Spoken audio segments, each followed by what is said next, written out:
You'll remember that we reviewed the Saramonic wireless lav mic, which was a real nice budget option, especially for newer YouTubers and newer videographers who don't want to put down the big bucks on the Sony and Sennheiser and Rode sort of gear.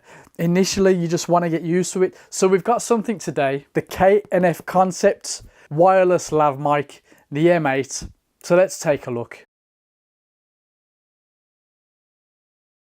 It's claiming an operating range of 70 meters. We're going to give that a little test, not completely scientifically, because frankly, I don't need it to go to 70 meters, but some of you might.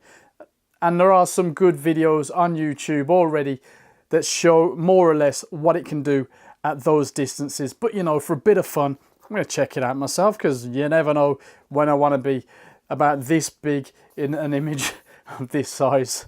Anyway, we've got a nice little graph there for you audio heads out there. And well, frankly, let's just crack it open. Pause that if you want to read about the features, etc. 6 channels. That's of interest because maybe you're not getting a good signal on certain channels. Now, it takes AA batteries, and that's in both the transmitter and the receiver. We'll take a look at that. It's claiming up to 15 hours. So we'll see how we get on with that. And let me just hold that up for you so you can pause if you really want to check out all the instructions. A mount, which I'm going to put on top of this Canon 80D that's currently shooting. And we've got in here a shorter mic. We've got the lav mic itself. I want to see how this fares against the current mic that I'm using. So that should be very interesting.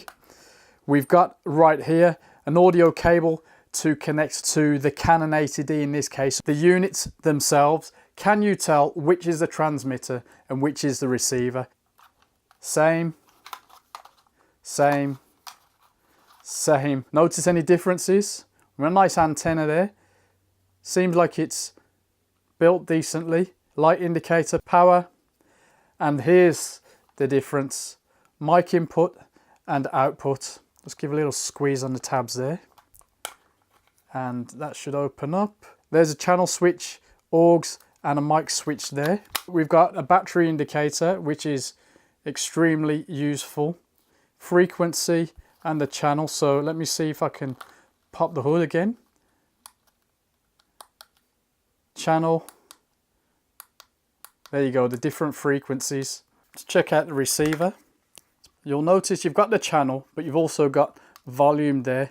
You can adjust right on the unit itself. Both units have this little clip here, which you can pull out. It's got some decent flex on it, but it won't go anywhere once it's on. That's pretty superb. My first impressions are they feel well built. Of course, they're all plastic, which, you know, if you're coming from the high-end gear, you know, you will notice.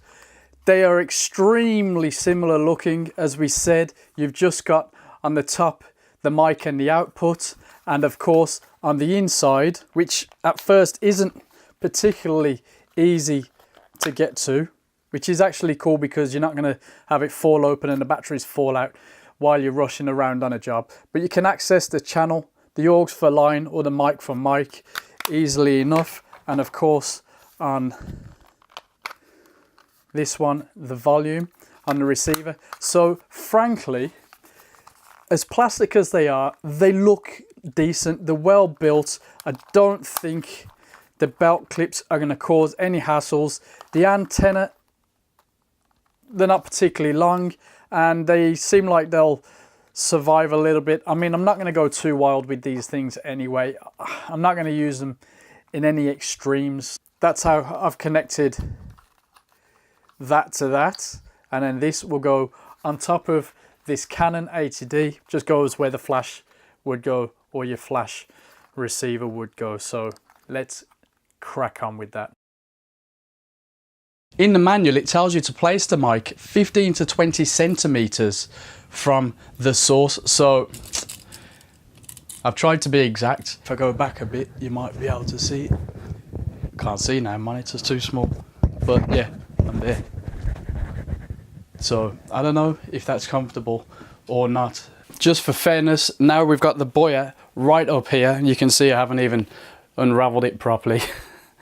There you go.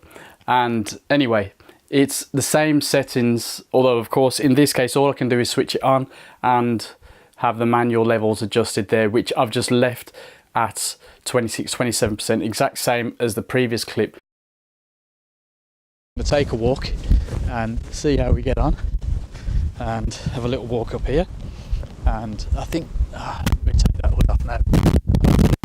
The camera doesn't fall on its side now. I just want to have a little scope of this area and see if it's any good, because I could have a little bit of a couple shoot here. I'm here to shoot a wedding anniversary in about an hour's time, so I thought I'd get this quick test done, because, well, I like to get to places early as I can, and I think I'm at 70 meters now, so we get all the way over here, and so at 70 meters there's probably a chance that you can hear me at all. So what I'm going to put down on the video at rough points to say how far I am from the camera, well, if you can even hear me, that is, and then I'm going to keep walking back until we get some resemblance of a good sound. But obviously, because nobody's monitoring the sound for me, I don't know until I check it again. So let's have a look here. It would be really cool if this had a monitor on it, but then it would be a lot more expensive. But that's just the way these things go now.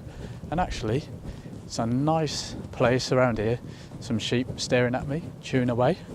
And to all intents and purposes, this is probably as far as I'll really ever want to go on a camera with a wireless microphone. I mean, at this distance I could do it with my Boya BM1, but that's not the point, is it? And at this distance, well, you know, if you can't do it at this distance, what's the point? I want to see if the mic is fine, as long as I'm not walking around, you know, so there's not a whole bunch of clipping sounds and the usual nonsense. That'll do.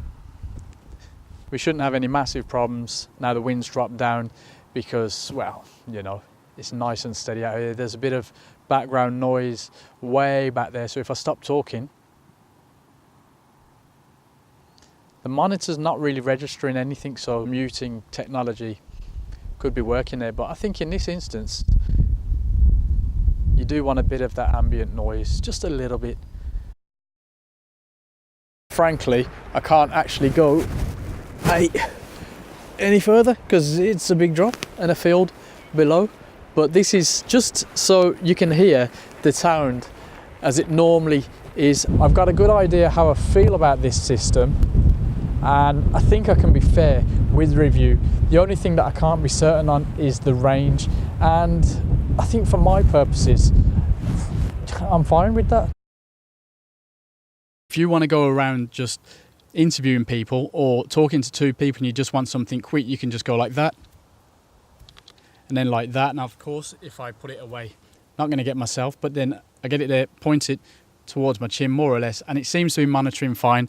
I mean, I could boost it up a little bit, I think. If you get super stuck, the little stubby mic, well, you could just put it there. If you've got baggier clothes on, it's not even going to be that noticeable, and it seems to be monitoring fine. On playback, we'll hear and you'll hear, and there might be some tweaks needed, but it seems to be something decent for a get out of jail. I mean, look, hands free and the sound is still fine.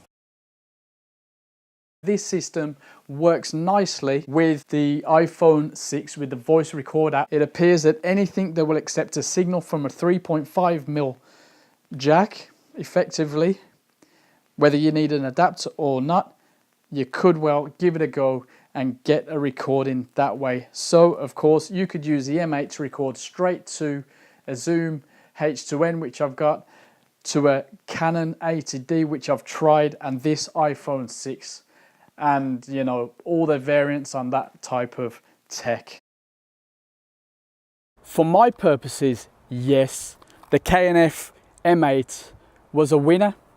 Now, of course, there were a few questions which, I mean, I still need to get into a bit more in testing, but kind of not so easy to do it quickly as a one-man band. Things like the range, I saw it works up to 70 meters, but it was not super reliable. But there are variables. It can all depend on the signal to noise ratio, the distance from the source that you have, the microphone, even the microphone itself, then the levels that you set these things at. Now, that's all factors that can add up to you getting a decent experience at range. I mean, when you're pushing 70 meters, you really need to be squeezing the juice out of these things. And to all intents and purposes, I don't really need to be that far. I mean, I just walked into the bush. Now, of course, these things don't really stand up to the Sennheiser, the Rode Link, and the Sony. It's a solid starter if you're just getting into it, if you want to see if it's really for you, or if you want to deal with what I've got right now, the Boya BYM1. The cable is super long, full length, and I never need to be this far away from the camera, but I do like the idea of having a wireless setup. Added to the fact that it came with a stubby little mic you can put on there and use this as a handheld, it's great value for money. Leave a comment below, subscribe, let us know if you've got any budget wireless systems that you recommend. We've checked out the Saramonic and now this K&F M8. What do you reckon?